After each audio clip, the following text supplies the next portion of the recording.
Hi there, Star Wars collectors, and welcome to another Bossk's Bounty video. So earlier on today, I got to attend a Zoom call with the Star Wars brand team from Hasbro. Joining me on that call were some people from other media outlets such as Jedi News, FlyGuy.net, Coffee with Kenobi. There's a few others on there as well, which I do apologise if I haven't mentioned you. But we got to ask 5 questions each to the brand team, and I consulted my Patreon supporters about what questions I could ask. I do apologise if I didn't get to ask all of your questions. There were some that I wanted to ask myself. And also I have been in conversation with some other people, such as John Miko from the Facebook group. And, you know, we wanted to make sure that we didn't repeat any of our questions. So be sure to check out the other sessions from the day. I think there's maybe 3 or 4 sessions, maybe 5 that were happening today. I got onto the first one with a few of the other guys that I've mentioned earlier on. So I'm going to play the whole recording from start to finish. I'm not going to cut anything out. I don't want to hide anything from you guys. I want you to see the whole thing so that you know that, we're being completely transparent about the conversations that we've had with Hasbro. But be sure to check out the other guys that are on the stream. Check out their commentaries, because on their websites they might add some value in terms of their thoughts to the answers that they got to their questions. But you will see my questions and their questions on this video, so be sure to check them out. I will leave links in the description below to those other creators so you can check them out as well. What I would say is that there is definitely some interesting information about the Emperor pack and also the improvement of the cardstock for the vintage collection and the retro collection. So be sure to listen out for that one. So drop a like down below if you do happen to enjoy the video. Leave your comments in the comment section below about your thoughts on what Hasbro have got to say. But yeah, sit back and listen to what Hasbro have got to say. Sounds great. So as always, guys, we're really excited to be doing this with you. This is, I think, a highlight for Chris and I. And we actually, obviously, kind of normally we do these following big events. We were honestly just like, we haven't done one of these in a while. And we had the reveal of our PulseCon exclusives last week. But mostly it was just, a few months have gone by and we like touching base with you guys. So excited to do that. We'll do kind of the normal process, round robin. And I think our first one up is from Caster's Corner, Khalil. Morning, Khalil. Morning. Thanks, guys. Thanks for taking the time today. Absolutely. So we sourced most of our questions from our fans, and we try to stay away from the what's coming next. But we try to balance these. Yeah. But one of the big questions was, since you guys don't do theme waves, and you kind of mix it up, how do you find the right balance for including new properties versus updating older movies, and kind of balance out that sheet to make sure that each wave kind of has something for everybody? Yeah, it's a good question, an interesting question. I think we've actually moved a little more. You're right, we don't have single themed waves, but we've moved more towards making sure we have as much as possible multiple figures from an entertainment source with the launch of our new packaging. I think it was last year. Seems like a while now.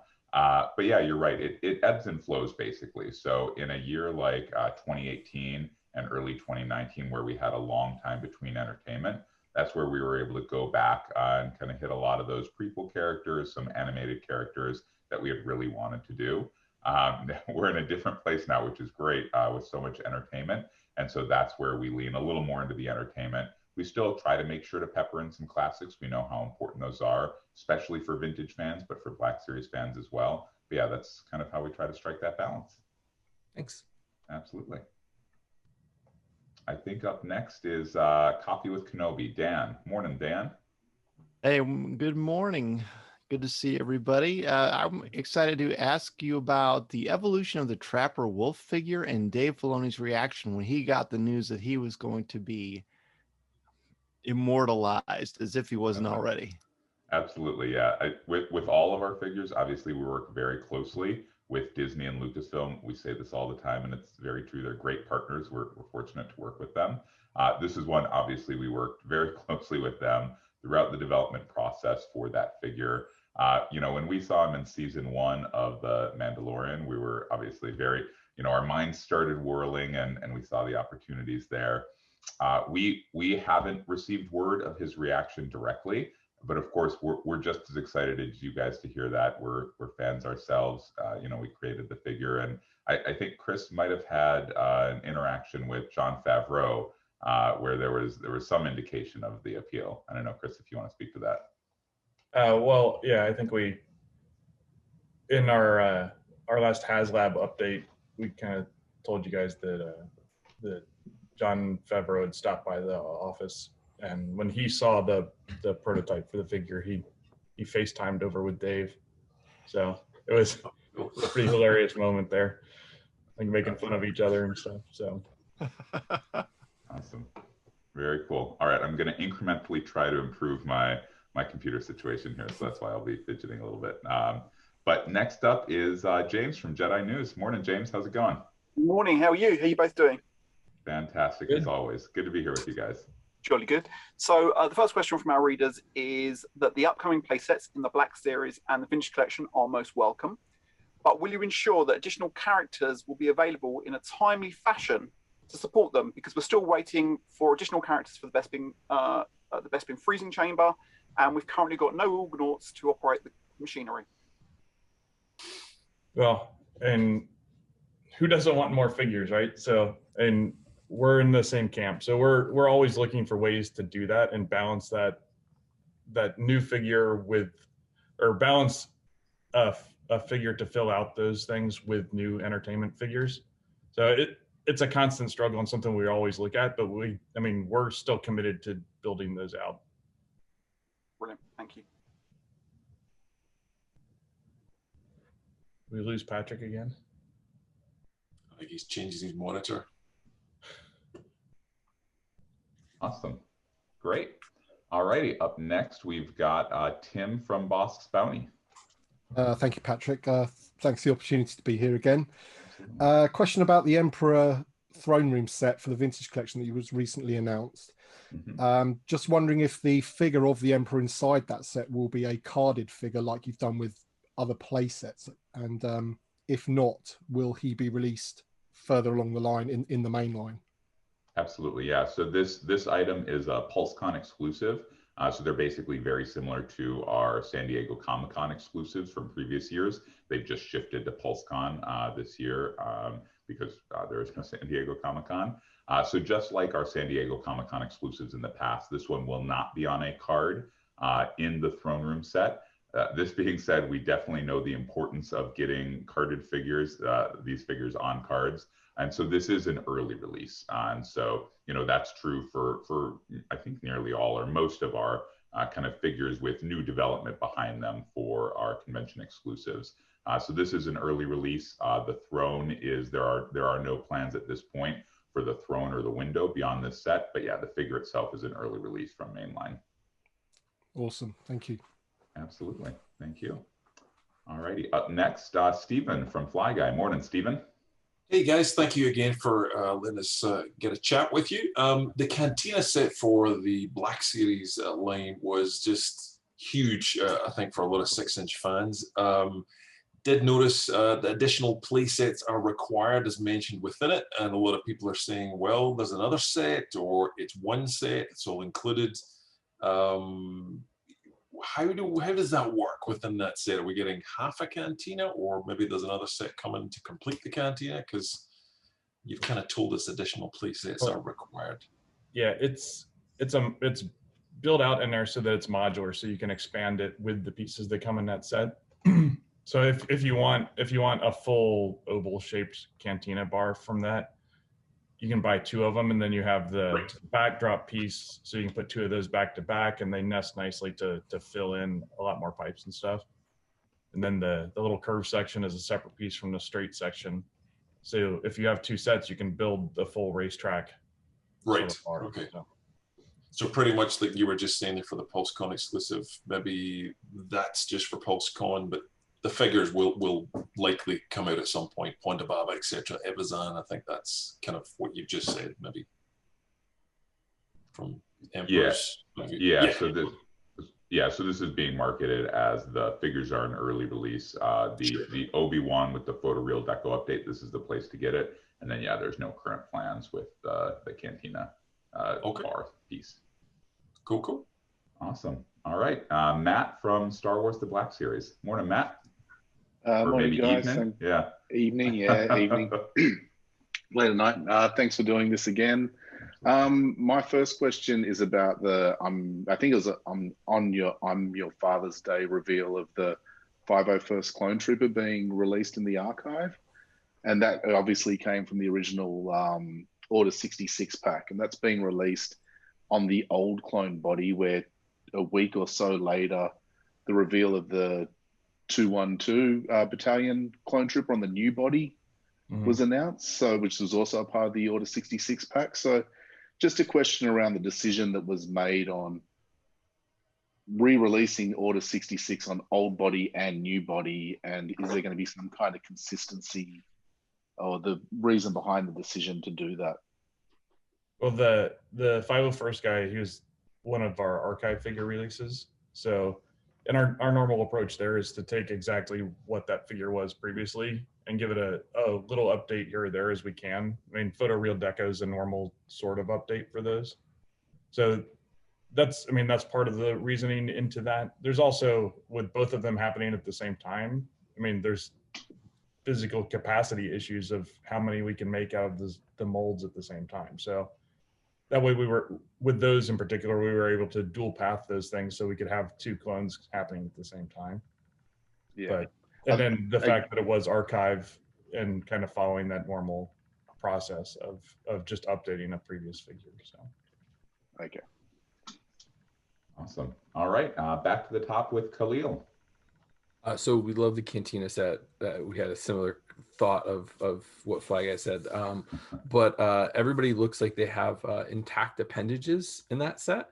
Are there any plans? The promo art doesn't show anybody that has detachable parts like we've seen in the past. So is that going to be part of the set? And if not, further down when we get a regular release, will we see that option? That you're right. That's not part of the set. The figure we used is kind of the base for Ponda Baba's body and torso was the Luke Ceremony figure. So there's no removable arm from Luke Ceremony, obviously. That'd be an interesting scene. But the flipper hands obviously do remove. So okay. But at current, there's no plans for that. Okay, thank you. Great. All right, back to Dan from Coffee with Kenobi. Yeah, so a lot of love for the Cantina Showdown playset, and rightfully so. But with so many classic playset choices, in fact, I was just looking at my old ones from the 90s as well. How did the Power of the Force Cantina Showdown playset rise to the top of your list? Well, there were lots of things go into every one of those choices. That one was great. Like, we love the packaging, and as part of the 50th program, like it was a great package to really celebrate and highlight, and I think just among the team it was a favorite of ours. And then the Cantina pieces, like everything started to snowball for that one. It's also nice that it led to tying into other characters and other releases in that 50th program. So, and I was just looking this morning at my old Black Series set, the Cantina Showdown set, which was just cardboard stuff in the packaging, but it's just kind of a fun continuation of that. So. Yeah, I love it. It's great. Awesome. Cool. All right, back to you, James. So the exclusives for Hasbro PostCon look fabulous. At the moment, they're only available for Canada, US, and the UK. So what plans have you got to get them a little bit wider afield? And really the same sort of question for the Amazon Vintage Collection Bad Batch 4-pack, please.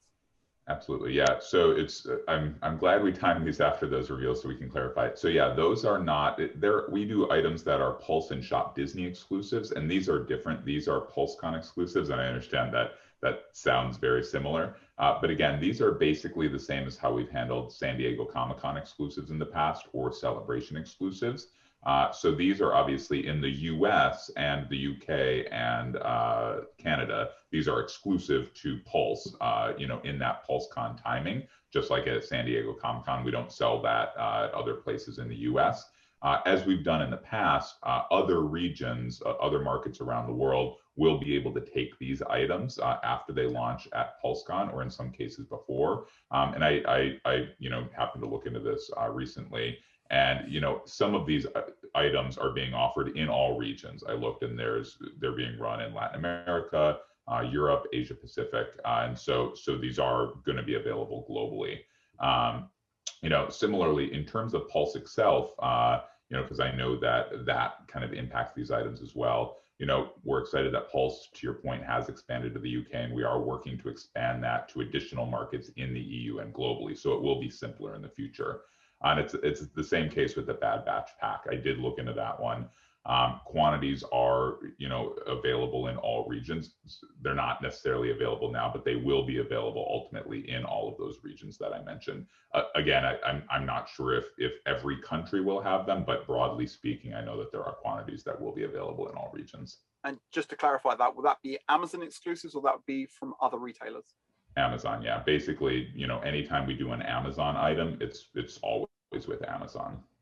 Because normally those have gone on sale within a couple of weeks, and obviously we're obviously a few weeks beyond that now. So. Yeah, and so that one, that one it was an amazing result. Like we were really excited to see that. We did normal quantities of that item, but it went pretty quickly. And so kind of we did announce a rerun of that, and that will be available in early 22. Awesome, thank you. Absolutely. All right, back to you, Tim. Yes, it's a question about the 50th anniversary vintage collection figures. Is it safe to say that next year we won't see as many finish the 96 figures because of all the new media that's coming up, and also the fact that it's no longer the Lucasfilm 50th anniversary? I know that you try to get, you sprinkle them in on whatever, but this year particularly you've managed to sort of hammer home some of those. So is it safe to say that next year will be a little bit different because of all the other things that are coming out? I think broadly speaking, it's safe to say that, as you mentioned, there's a lot of new media next year, which is fantastic. I love seeing new Star Wars on the big screen and small screen, and I'm sure everyone else does as well. And so, as we've spoken in the past, we can't do everything. That being said, as I mentioned earlier, we know the importance of classic to all Star Wars fans, especially vintage fans, and particularly the importance of continuing to work on those original 96. So that is still going to be a focus next year. Whether that's less or the same, remains to be seen. And again, I always say this, we're not committing to complete the 96 next year or no. At any given point, but that is going to continue to be a focus for us. Oh, that's awesome. Thanks. Absolutely. Thank you. All righty. Up next, Stephen. The Clone Wars, the 6-inch kind of figures, really hard to get, but very well appreciated by a lot of fans, and some really cool figures in there.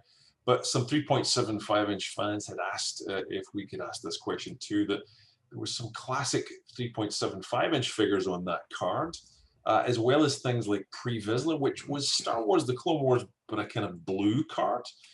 If you would like to do some of that in the future, and I think really it was a subtle hint to basically say, can you do some of that in the future? Because figures like Pre-Vizsla, a lot of those clones, given it's the Clone Wars, a lot of fans were really looking forward to that. So subtle hint, and also, could you maybe, or would you like to do them? Well, is that something you guys want? Pre-Vizsla, bring it on, and all the other there's so many great Mando figures you made. Just get them back out again, because they're going for hundreds of dollars online. Yeah. So yes, we keep an eye. We do keep an eye on that stuff. Just like cool. But yeah, like feedback from you guys is an important part of choices for those. So yeah, just keep saying it loud, over and over again. Clones. Thank you. Awesome. Cool. All right, back to Matt. Hey guys, look, I think it's safe to say I've always been on Team Kenobi, and one thing on my page that got a lot of people upset was the archive release of Revenge of the Sith Obi-Wan Kenobi, and it was very much because from the two Clone Commander or Clone General Kenobi figures that have been released, plus the existing Jedi bodies, be it any of the Kenobi ones or Mace, etc., there was a really easy kit bash for a Revenge of the Sith Kenobi superior to that archive one, and people were feeling that Kenobi from the original Phase 1 wasn't a high demand figure, given all the different great Kenobis that are out there. Just the decision behind an archive release of an unpopular figure when there's this kit bash out there that people are begging to get with regards to Revenge of the Sith Kenobi? Well, I mean, I think we talked about it with the clones earlier. Like, kind of our approach for archive is to take as close to one of those original figures as possible and update it with photoreal in this case. So and this one follows kind of that mentality too. And you guys know how expensive it is to tool up new figures and that sort of thing, and to take pieces. You listed off a bunch there. Not necessarily all of those pieces, even though they look like they're compatible with each other, they aren't necessarily all the time, which then starts to complicate things, and that can snowball. But again, like, with this being an archive, like, the natural path for it is to take that classic figure, do the photoreal update.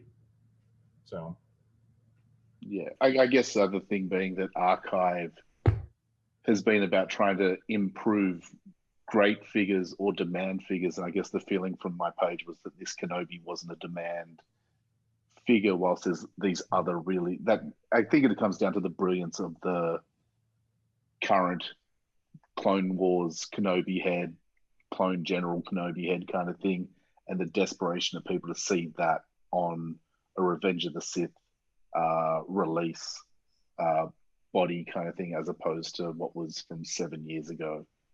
But anyway, no, good feedback. So thanks. I mean, there's a lot of years ahead of us, hopefully, of Black Series figures. So yeah.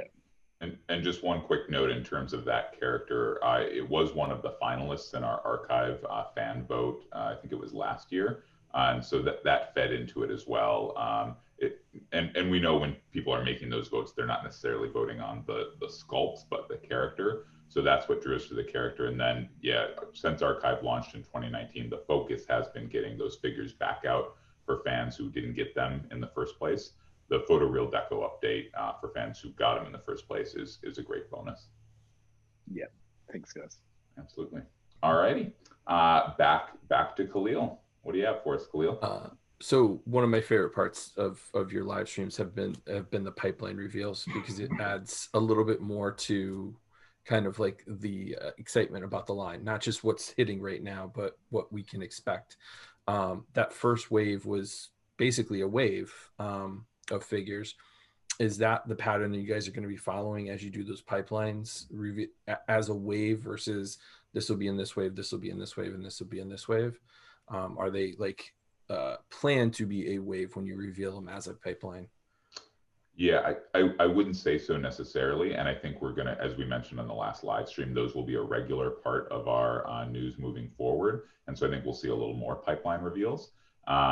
It's also just, by nature of the pipeline reveals, we're excited to be giving a look into the pipeline, and we wouldn't pipeline reveal anything that we're not definitely moving forward with, but they are, in some cases close to a year or a year out, and things change in that intervening year. And so I don't think we would want to kind of commit to something and then create confusion. So we're excited to reveal the characters that are coming, but yeah, the specific timing and the wave assortments will be subject to change until we announce that.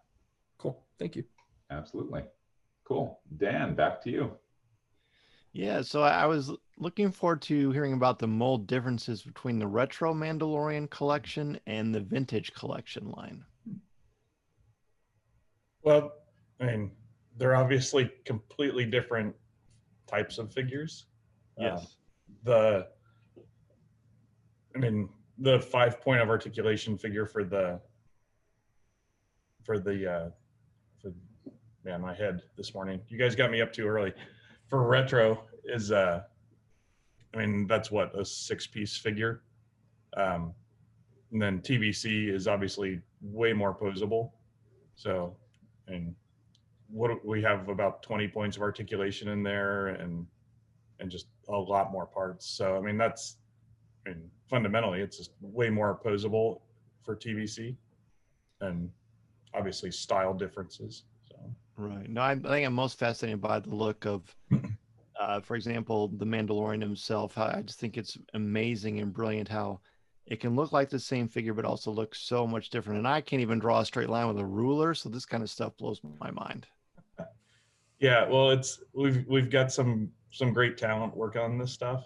The sculptors that do the retro stuff they're really talented and come from a traditional background. Some of the folks we've got working on this are still folks that worked at Kenner back in the day. Oh wow. So making those design decisions and how to simplify those shapes and treat them with kind of the same sort of eye and approach that Kenner did. And I mean, we're obviously able to do a whole different sort of ball game now with the TVC figures and kind of that extra level of tech and capability that didn't exist back then. But the knowing how to not do that in the right way is really what makes retros feel so special, I think, to me. So I love them. Thanks so much. Yeah, absolutely. All righty, James, you're up. Yeah, there seems to be a slight improvement with the card stock for the vintage collection figures, but they're still not as good as they've been in the past. And the retro figures are really, really poor quality. And even when you get an outer box, which looks absolutely perfect, open it up and there's literally bent cards inside. I know you've talked about addressing this previously. Where are we with that in terms of actually seeing that at retail?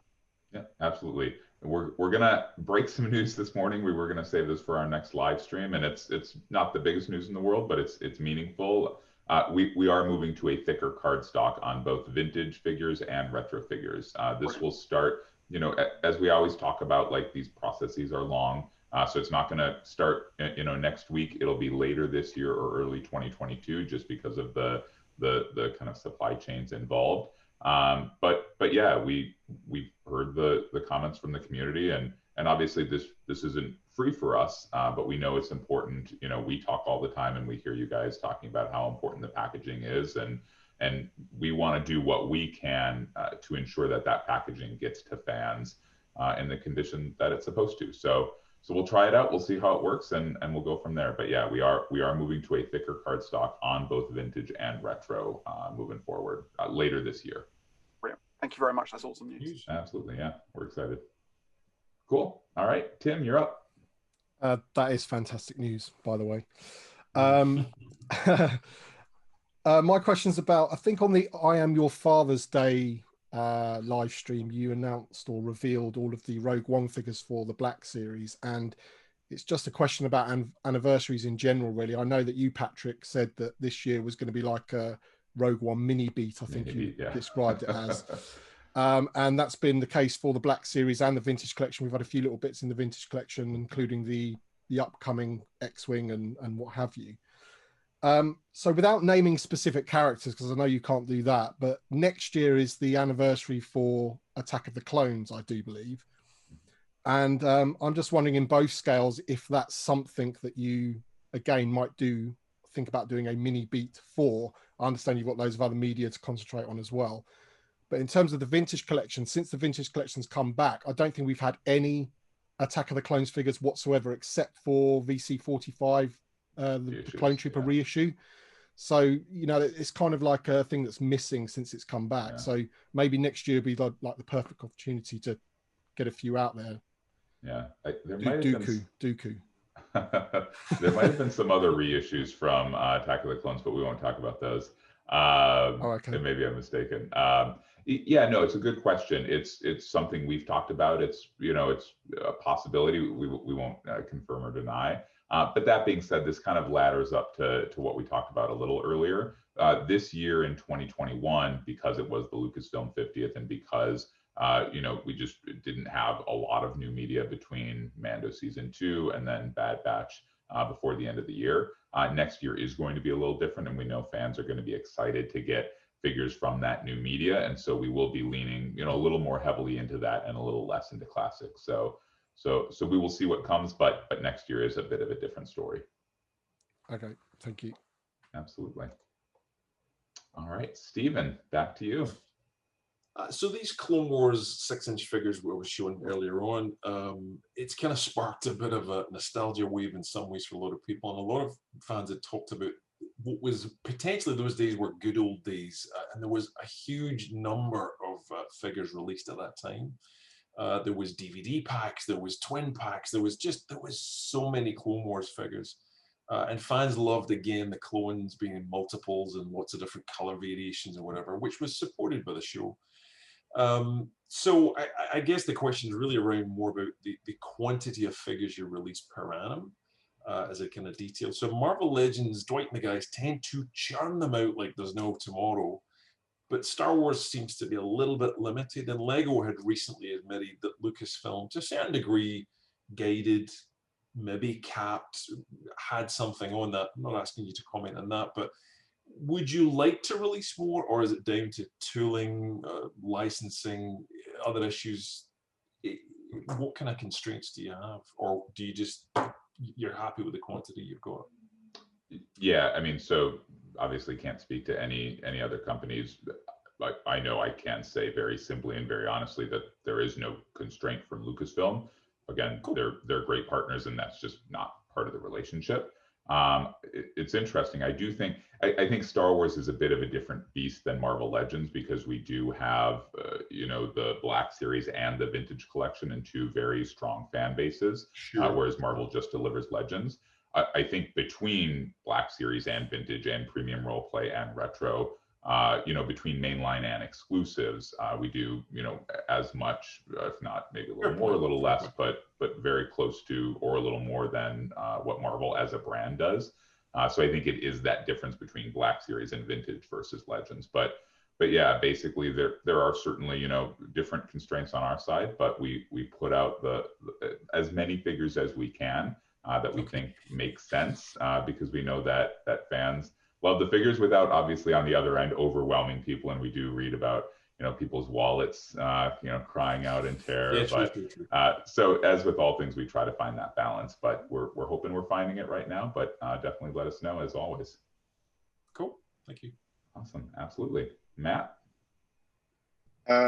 Sorry about this one, guys, but it's an approximate. But if you look at the 2021 figures, either released or announced and confirmed where they're selling from, it would appear that in order to get access to figures, there's approximately 30 figures that are coming through retailer exclusives, 20 are coming through the mainline, 15 are what I'd call online exclusives, being either Fan Channel or Amazon, which I guess the whole world has access to through those avenues, and there's 12 archive figures.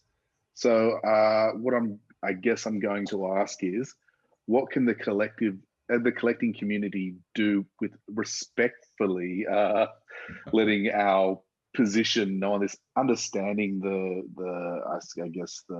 reality of business with these major retailers, but what can we do politely or respectfully to let the people who make these decisions know that imbalance of retailer exclusives is now starting to suffocate collecting?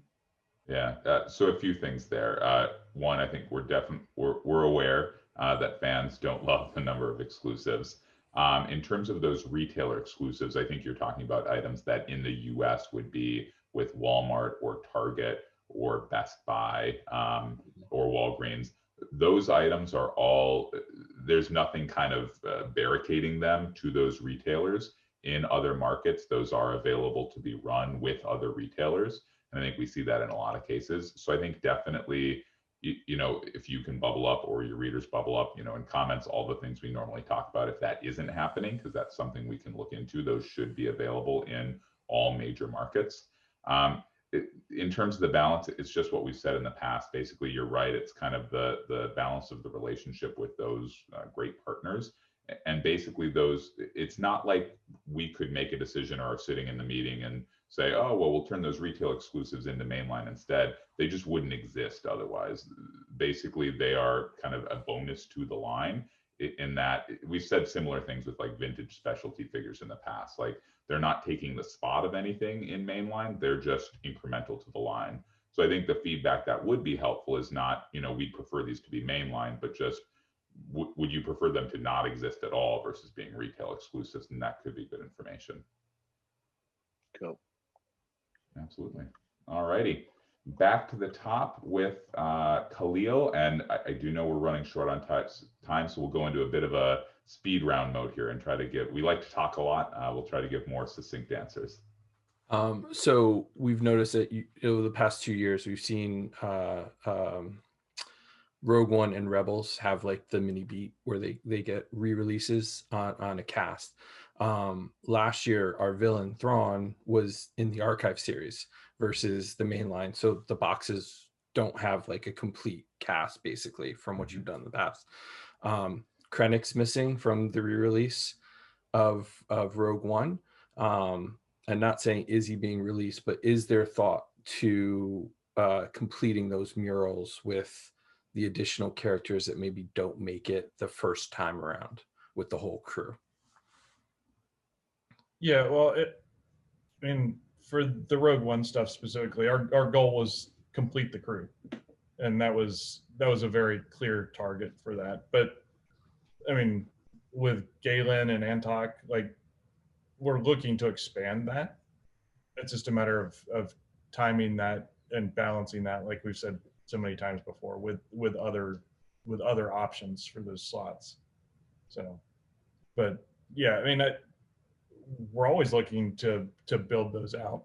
I think we all want everything. It's a matter of how quick we can get everything. So. Absolutely. Cool. All right, Dan, back to you. All right. So I was going to ask about Dr. Evazan, but I mean, come on. I really just want to say thanks for everything you all do. And Indiana Jones is pretty awesome. So, you know, a nice Indiana Jones figure will look pretty nice back here. I just wanted to comment. I know you can't say anything. Absolutely. Yeah, no, I think this question has come up in the past about the 50th anniversary. And right now we're focused on Star Wars and excited about Star Wars's place in the first 50 years of Lucasfilm. But, you know, we'll see what the future holds. Not sure what we can say on that. So I too am a big fan of the Star Wars line. Keep up the good work. I can tell from your background. Yeah. And I should say we do have one more round after this. We have 2 more rounds of questions, just trying to get through them both quickly so we can get to that next round. So keep that last question coming, Dan. James, back to you. Yeah, the vintage collection still appears to be getting left behind its younger brother, the Black Series, especially with figures like the Bad Batch. Without saying, obviously you can't tell us what's coming in, but can you reassure vintage collection fans that they're not being left behind? Yeah, so I think there's 2 things here. One is that, you know, like we said a couple of times here, we know, or we think, you know, let us know if we're mistaken, that the original trilogy is very important to vintage fans, and we know it's important to Black Series fans as well. But we also just don't assume that the 2 fans are exactly the same, and so we try to customize a little bit between the 2 fan bases. We also know, like you said, Black Series is younger, and so there are things to get to in Black Series that we've already done in super articulated 3 3/4 inch. So I think there's a bit of the balance there that we do deliver more original trilogy. Obviously, the original 96 is a focus. The other piece is that, as we've said in the past, I think if we look back at last year, vintage was much further behind Black Series. As we've said, we're taking small steps. It's not going to change overnight, but I think we're seeing improvements this year. I think we will see, and we've said this before, we will see more of those good steps in a positive direction next year. And so I would say just stay tuned. We're excited for what the next year has to come, and we'll see where we are in a year. Good. That's awesome. Thank you. Absolutely. No problem. Tim, back to you. Well, this one will be really quick because James had the question about the card stock. So yeah, it's just about the card stock really, and the fact that, you know, you've announced today, which is really, really good news. So I'll probably just expand on it slightly in that, is there any chance that they could start to become unpunched as well, like the Marvel Legends retro cards? Because those card stocks and the fact they're unpunched, they're beautiful card backs. If the Star Wars vintage collection could mirror that, that'd be fantastic. Yeah, it's something we've looked into. In all honesty, it's not something we have any plans to do at this point. We as we looked into it, there could be a lot of complications. And honestly, to the question James just asked, we're excited to keep moving vintage collection in a positive direction. And honestly, we don't want to do anything that could derail that in terms of challenges punching those out at retail or creating a mess at retail. And so we definitely know that that's important to fans. We believe, let us know if we're wrong, that it's more important to kind of keep growing the vintage line particularly. But that's where our priority is, and we kind of don't want to do anything to create a roadblock there. Yeah, okay, that's fair enough. I mean, more new figures over punched, over unpunched, definitely, yeah. And I will say things like the Bad Batch 4-pack, those cards will be unpunched because we're able to do that within the outer packaging. Oh, awesome. Because the Skiff guards weren't, so that's fantastic. Absolutely. Breaking some more news here. Yeah, awesome, yeah. There we go. All right, Stephen, back to you. Fan channels are a hugely important thing for people outside the US because they ship globally. And it's just a reminder again, I guess, from a lot of fans that they're so frustrated they can't get stuff in US stores. And a lot of those exclusives never really make it outside the US, which is really frustrating. But the fan channels could carry that stuff. But in that line as well, it's more a case of potentially, if the thought was never there, that these guys can literally carry evergreen products like Stormtroopers. Classic 6-inch Stormtrooper, a 3.75-inch Stormtrooper. These things sell day in, day out, would continually sell. I know it's a little hard to do with the product mix that you want for shows and whatever, but just the thought process, if you could, fans will buy them. Basic stuff, basic clones, whatever. These fan channels really want them as well. So please do. Absolutely, yeah. And we do have lots of conversations with our kind of global markets about fan channels doing reruns. So we know that they are doing some of that. They are definitely a big part of our plans. I think fan channel has had more exclusives announced this year to date than any other individual retailer. I know if you add up Walmart and Target, then it's more, but fan channel compared to those kind of each one, there's more. Between the Black Series Publishing, the Wedge Helmet, Vintage Gaming Grapes, the Rogue One Completely Crew that we talked about. It's not a hard and fast rule. It could change, but they're definitely an important part of our plans for both new items and reruns. Cool. Great. All right, Matt. I know we're pushed for time, and my fourth question has already been asked, so I'll just swipe that and keep this as my last one. And it's an easy one.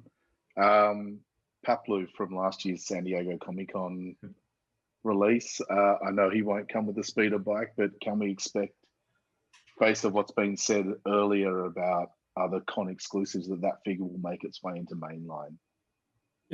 Is a figure like Paplu something you guys would want in a mainline release? Or well, I would guess not to replace something new, but I think my feeling would be, if I've read it right from the community, that if Ewoks are going to be continued, if we're going to get a Wicket and a Logray and stuff, that Paplu is still one of, put in Chief Chirper, he's one of the 96 kind of things. So I think in that sense, if we're going to go down the Ewok path, there's only 5 of them that have names as far as figures have gone previously.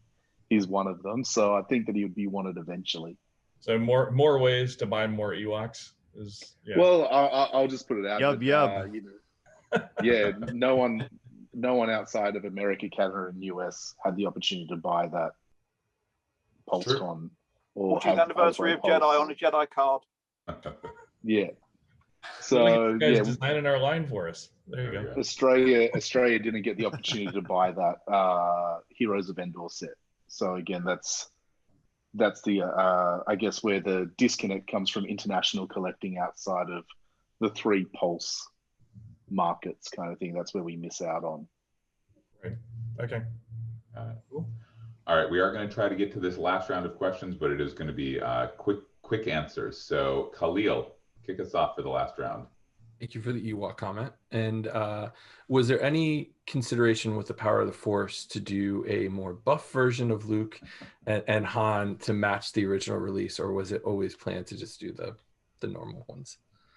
I think that would have been a very strange thing to to see executed.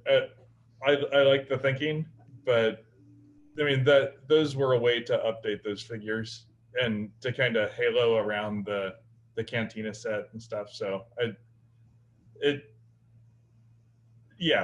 would have been fun, but I don't think you guys would want us to spend the money to do that weird one-off over doing something else. So True, but they're fun. They're just no, absolutely agreed. I've got a full set of those that I bought at a Meijer Target store back in the day. So thank you guys. I love them. They're weird. Absolutely. And Dan. The Obi-Wan sculpt for the Cantina showed, and I think you already answered this, but I just want to be clear. Is this a new sculpt, head sculpt? It's this. So for the Obi-Wan in the Cantina, it's the same as the Kenner Obi-Wan. That style, but this one gets the photoreal update to the face and the realistic colors across the body, where before it was just the photoreal face on that Kenner body. So, or cool, Kenner colored body. I knew there was something different. That makes sense. Thanks. Yeah. Cool. James, speed round. 3 years ago, Hasbro, as a global company, announced they were going to be looking at the plastic packaging. Obviously, there's plastic packaging in both the Black Series and the Vintage Collection. Have the team given any thought to that, and what's come out of that, if anything? We've given thought to it for sure because it's coming up soon. Nothing to announce at this time. We're honestly proud to work for a company that cares about our world. I'm sure everyone cares about that. We're excited to provide news when we have it. So more to come on that. Tim. About the Black Series HasLab that was announced. So is it safe to assume that two HasLabs can't run concurrently? So you can't have or you wouldn't want to have a Black Series and a Vintage Collection running concurrently, because there are a crossover. People do buy both scales, and you alluded to earlier about people's wallets exploding and things like that. And is it also safe to say that you wouldn't have two Vintage Collection ones running? So while we're waiting for the Razor Crest, another one could be sort of launched, as it were. I'd say there's no hard and fast rules. HasLab, has evolved, in a great and big way from 2018 to now, to expanding to other brands. Obviously, we're doing a Black Series one this year. So we'll see what the future holds. But yeah, we are always cognizant of not putting out too much and making people's wallets explode. Right, cheers. Steven. I just wanted to say more question for another day. You don't have to answer just now, but it's just there basically is a bit of a black market that exists for Star Wars figures when exclusives are sold in the US, Walmart, Target, whatever it may be. Just again, if you're unaware, but there's a huge percentage of these figures are actually just bought to be sold online to overseas countries where they can't get them. You know what I'm talking about. So yeah, it's almost the factor that they're not really US sales, as maybe 25% of the US sales are actually really going to the overseas markets. So it's almost a way just to reinforce for the non-US people to say, hey, please sell them overseas as well, because the scalpers are getting rich on your product and it's not really helping the brand, and you get the point. So any more you could do would be helpful.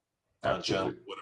So yeah, we're aware of it. We're always, I think in the past 2 years, we've hopefully made some strides. I think internally we have, in terms of communicating exclusives to our global regions. And so hopefully we'll see more improvements there. Good. Thank you. Absolutely. Matt, bring us home. I don't have any other questions, but what I'm just going to add now, because my other question was asked, on the question of the power of the Force muscle body and the reuse of sculpts, I'm just going to put it out there that there is a Kylo Ren that could be using that sculpt from a power of the Force Luke. So if you're looking for reuse and another, I'm just throwing that out there because I don't have a question.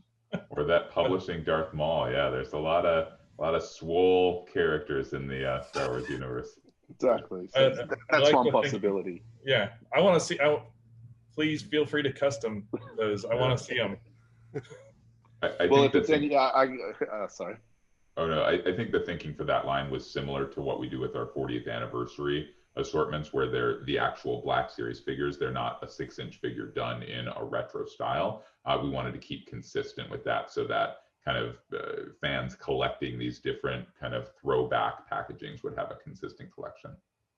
But hey, we're hearing loud and clear, more muscle-bound Star Wars characters. So if we do them, the fans know who to. Just kidding. Just should kidding. we make the saber trays nice and long and little There short we go. sabers in there too? Please. Awesome. Well, thank you guys so much. Glad we got through all of the rounds. We say this every time, but thanks for doing this. This is fun. We appreciate hearing kind of what your fans are asking about, and we look forward to doing it again.